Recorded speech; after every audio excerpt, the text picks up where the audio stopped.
Halo, hmm, saya Yaya dan hmm, ini adalah hari ketiga atau video ketiga saya berbicara, latihan berbicara di depan kamera tanpa di-cut, tanpa di-edit, tanpa di apa-apa, pokoknya mentah. Setelah ini langsung upload. Oke, day 3. Tadi saya sempat tulis random thought, pikiran-pikiran yang random saya di buku kecil nih. Buku kecil saya itu jadi yang kita bahas hari ini adalah malam ini itu apa perubahan yang saya sadari setelah saya menikah. Sekarang jam 12:10, agak-agak cepat biar saya bisa cepat tidur. Perubahan yang saya alami itu, yang saya sadari itu ternyata, dan selama ini tuh kan saya tidak menyadari kalau ternyata saya ini sudah melewati perubahan ternyata, karena saya merasa saya tidak kemana-mana. Maksudnya saya secara karir tidak berkembang, secara intelligence juga mungkin, tapi yang saya sadari adalah secara emosional tuh saya sudah mulai berubah, setidaknya sudah lebih baik lah.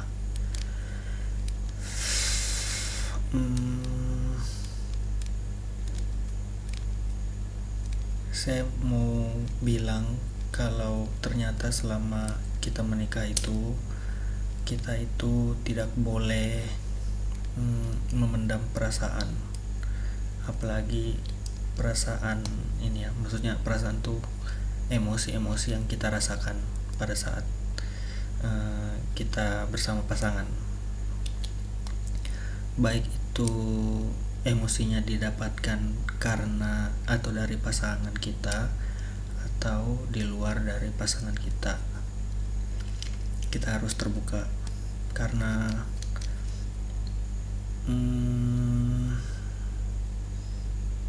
tidak ada manusia yang dilahirkan itu dengan kemampuan membaca perasaan 100%. Saya juga tulis di sini itu kenapa saya merasakan tidak ada perubahan. Itu ternyata karena,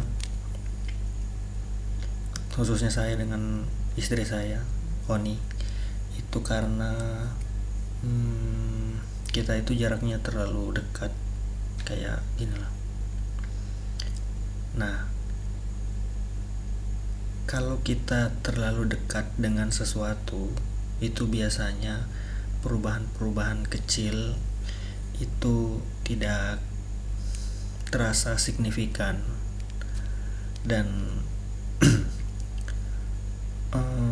ibaratnya kayak inilah, kayak bangunan itu kan kita kadang kalau kita tunggui dia dibangun, kayak misalnya dari nol, dari tanah yang datar, terus tiba-tiba ada orang membangun. Kalau kita tunggui di situ, itu berasa kayak itu tuh ndak ada perubahannya, walaupun kita tunggui sampai selesai dan akhirnya gedungnya selesai. Beda dengan kalau kita misalnya lewat begitu aja, ndak perhatikan gitu, kucing bunyi. Ya jadi kayak gitulah, makanya kenapa perubahan itu tidak terlalu signifikan dirasakan. Terus yang saya mau bahas juga itu adalah kenapa kita tidak boleh pendam perasaan. Kita tidak boleh pendam perasaan itu karena menurut pendapat saya pribadi,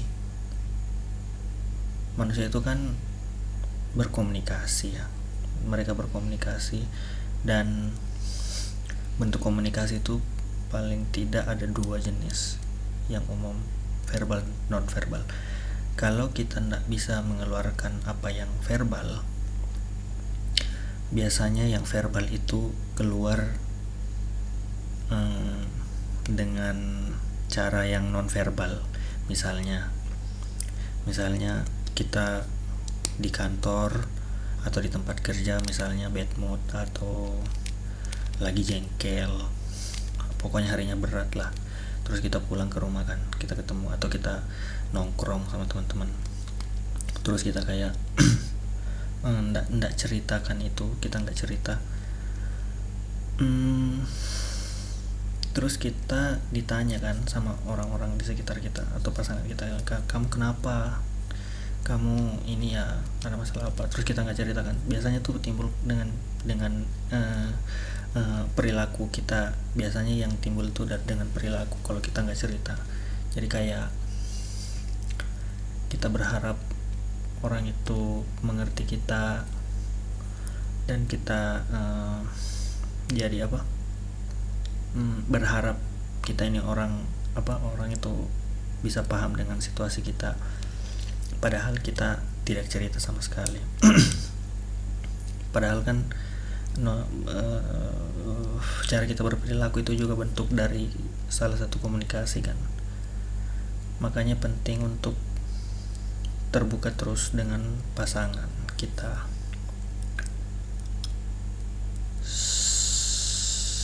Saya baru menyadari kalau sebenarnya kita ini saya jadi bisa paham dan lebih bisa mengontrol emosi dan cara saya bertindak dan mengambil keputusan.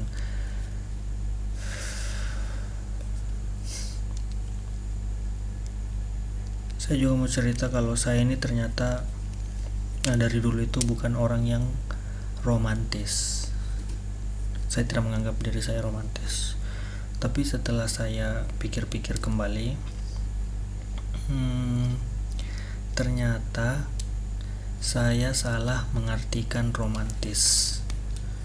Jadi romantis itu ternyata bentuknya beda. Dulu saya menganggap romantis itu kalau kita mengajak pasangan kita pergi makan mewah, atau kita membelikan pasangan kita barang-barang yang mewah, atau kita ajak jalan-jalan ke tempat-tempat yang bagus, yang mahal lah, pokoknya yang identik dengan uang.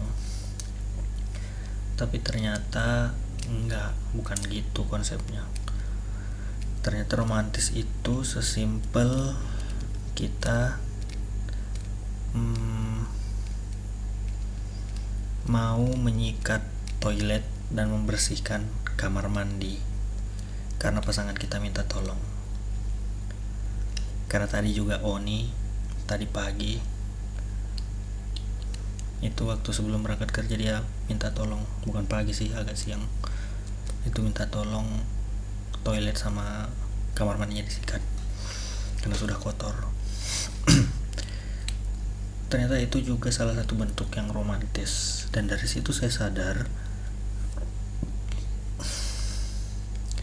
kalau ternyata romantis itu adalah sikap mengerti kondisi dan perasaannya pasangan. Itu ini tidak dirasa sudah 9 menit.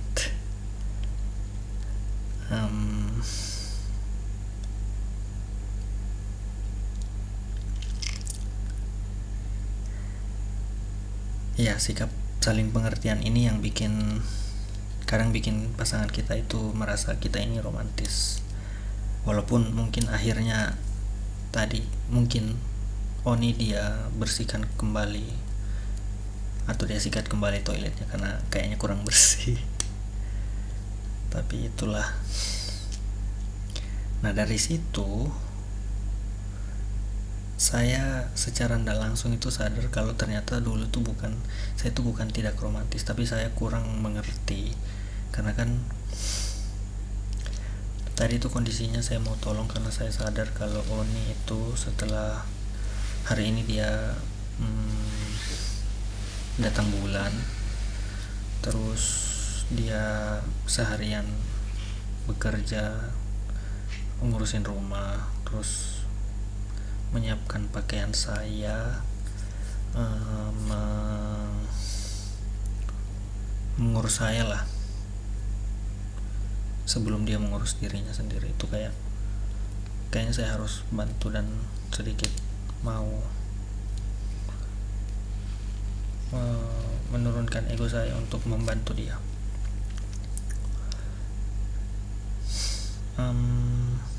Jadi kayaknya itu saja.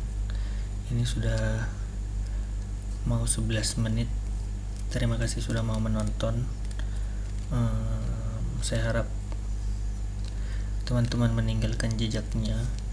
Kalau ada masukan dan saran, saya terbuka 100% karena saya masih belajar. Saya kira itu saja. Terima kasih.